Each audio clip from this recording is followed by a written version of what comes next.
채권 압류 및 전무명령을 한번 살펴볼게요. 그래서 보면 이 채권을 그죠? 저희들이 이제 압류 신청할 땐 그냥 하는 게 아니라 집행권이 필요하죠. 집행권은 그죠? 원본하고 되면 이제 보면 이제 집행문까지 들어가는 경우 있고요. 또 지급명령 같은 건 이제 집행문은 이제 포함이 안 되지만 그래도 보면 원본 들어갈 거고요. 이제 공정증서라든지 여러 가지 이제 보면 집행문에 종류가 많이 있지 않습니까? 그리고 이제 법원에 대한 이제 신청하는 경우죠. 채권 압류 및 전무명령을 그걸 통해서 신청을 하죠. 그래서 저희들이 보면 이제 전무명령, 추심명령권 같은 경우는 이제 당연히 제3채무자 때 송달되지만 기존에 우리 채무자 있지 않습니까? 이 사람한테는 나중에 보면 이 결정문이 이 사람이 못 받는 경우 있잖아요. 그랬어도 보면 추심명령 상관이 없었는데 전무명령은 그렇지가 않아요. 이 사람이 받아야 돼요. 채무자가. 전무명령서를 갖다가 보면 받아야 되는 거거든요. 그 차이가 좀 있고요.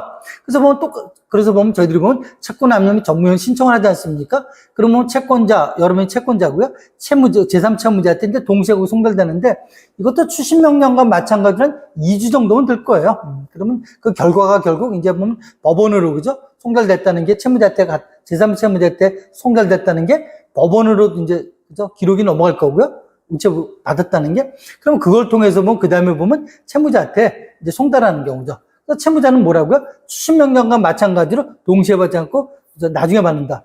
그러면 손해가 있냐? 아니죠. 그래서 저희들이 채권 압류 추심명령이나, 그죠? 이 전무명령 신청할 때, 그죠? 이 신청할 때, 뭐 채무자가, 그죠? 크게 불이익 받을 건 없는 거죠. 어차피 본인이 뭡니까? 본인이 그런, 그죠? 행위를 한 거기 때문에, 그렇죠.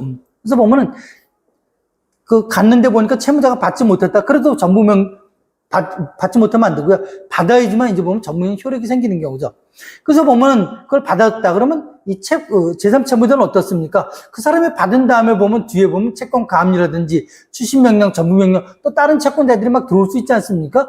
그럼 추심명령 같은 거 그걸 가지고 그 사람들을 모아서 그 제3채무자가 조의다 채무자한테 부담할 돈을 갖다가 이제 n분의 1에서 서로 이제 나눠가졌는데 전무명령은 그거 아니고요. 여러분이 전무명령을 신청했는데 제일 먼저다. 그러면 제3채무자가 채무자한테 부담할 돈 있지 않습니까? 근데 1억 중에서 보면 여러분 1억을 신청했는데 이 사람은 5천만 원밖에 아니라고 본인이 주장할 수 있지 않습니까? 그 5천만 원을 여러분한테 직접 줄 수도 있죠. 그래서 보면 제3채무자는 세 가지로 선택할 수 있어요.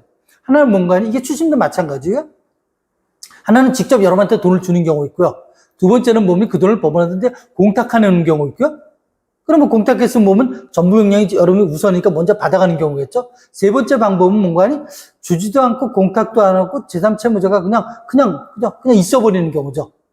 돈을 안 주는 경우죠. 세 가지 경우 수가 이제 있을 수 있는데, 그래서 보면 이제 5천만 원 받았다.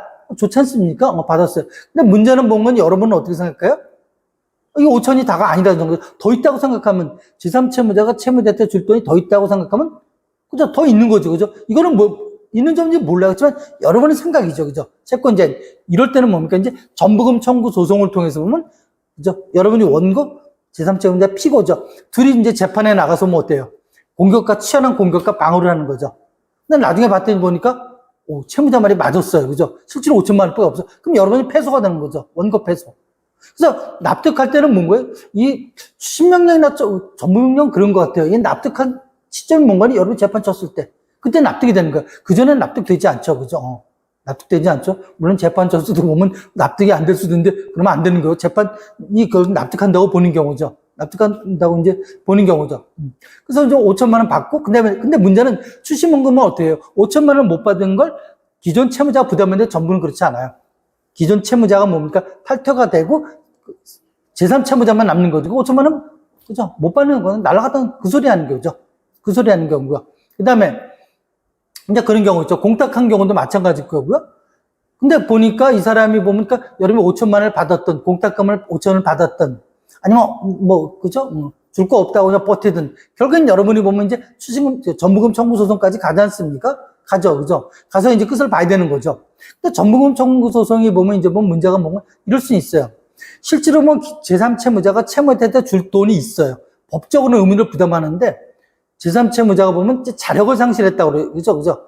이 사람이 돈 줄 게 없어요.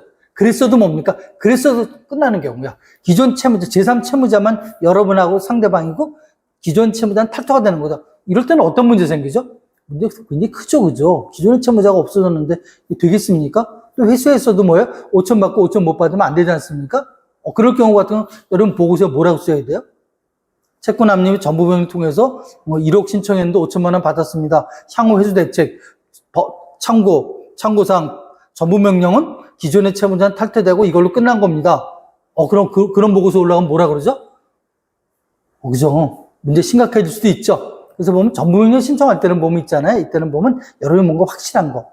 확실하다는 게 뭔가 하니 채무자도 알고 제3채무자도 여러분이 다 안다. 그러니까 제3채무자가 채무자한테 줄 돈이 그죠? 여러분 채권보다 여러분이 받을 돈보다 더 많다. 이럴 때 어떤 보장이 있어야 되는 거고요. 물론 전부명령이 무효가 될 때 있어요. 그건 뭔가 하니 여러분이 전부명령 신청했는데 미리 채권 가압류라든지 추심이나 전부명령을 제3차가 미리 받아놓은 경우 있지 않습니까? 이때는 전부가 무효가 되죠. 그죠?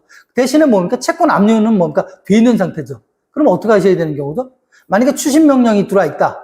가압류가 들어와 있다. 그런 상태에서 뭡니까? 여러분이 전부를 취소하고 있지 않습니까? 다시 뭡니까? 추심명령을 신청해서 같이 해서, 그죠?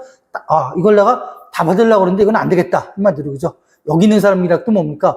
n분의 1이라도 해서 찾아와야 되는 그걸 선택하셔야 되는 거고요. 또 전부가 무효가 되는 건 뭔가 하니? 제3채무자가 채무자한테 줄 돈이 있지 않습니까? 채권가 아예 성립 자체가 안 돼 있어. 다 끝났어. 이럴 때 무효가 되면 뭡니까? 여러분 채권이 살아있는 경우고요. 또 여러분이 보면 2억의 기존 채무자한테 집행권은 판결문을 갖고 있는데 집행권은 1억만 제3채무자한테 전부명령 신청했어요. 그죠? 그러면 어떻게 해요? 신청한 거는 신청한 거대로 전에 말씀드린 대로 그렇게 처리가 될 거고요. 신청하지 않은 1억 있지 않습니까? 1억은 우리 안 해. 1억만 전부명령 신청했잖아요. 그죠? 1억 신청하지 않은 그거는 뭐예요? 그 채권은 바로 뭐예요? 그 채권은 바로 보면 살아있다는 거. 네. 그래서 저희가 보면 이제 추심명령이다, 전부명령이다. 이게 얘기하면 좀 더 복잡하거든요. 복잡하고 또 채권 관리를 해보신 분들은 아시겠지만 보면 실제로 돈 회수할 때 저희들이 보면 이제 부동산보다는 채권 쪽에서 많이 봤거든요. 그럼 제일 어려운 게 보면 채권이라는 게 결국 우리가 막 그냥 진행을 하지 않습니까? 마지막 그죠? 가는 시점 보면 추심이다 전부 다 여기까지 가는 거거든요. 이걸 가지고 여러분들은 나중에 보면 이제 보면 어떤 대책회의 될 거고 서로 간에 그죠? 의견 교환을 하지 않습니까? 이럴 때 여러분들이 그죠? 하나의 그죠? 물론 이제 이걸 말고 보면 좀 더 여러분들 보면 스터디를 하셔야겠죠. 여러분 나름대로 보면 이제 보면 그죠? 스킬을 높여놓으면 그죠? 굉장히 또 어떻습니까? 자산이 될 수 있는 거죠.